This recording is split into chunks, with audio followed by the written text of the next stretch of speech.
Hello guys, welcome to my channel Trading Chart Patterns. If you watch this stock Moto Corp, then you'll find out that 2900 and 3632 are the swing lows and high of Fibonacci level respectively, and the stock has taken 236% retracement for this level of 3073.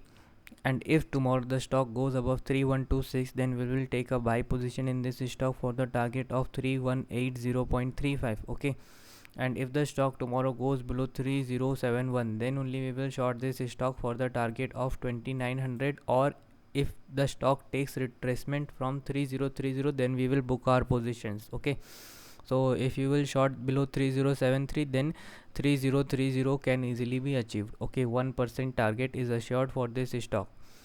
Thank you for watching, and do subscribe cause on 20th of March I will be doing full day live analysis before you guys. Thank you for watching.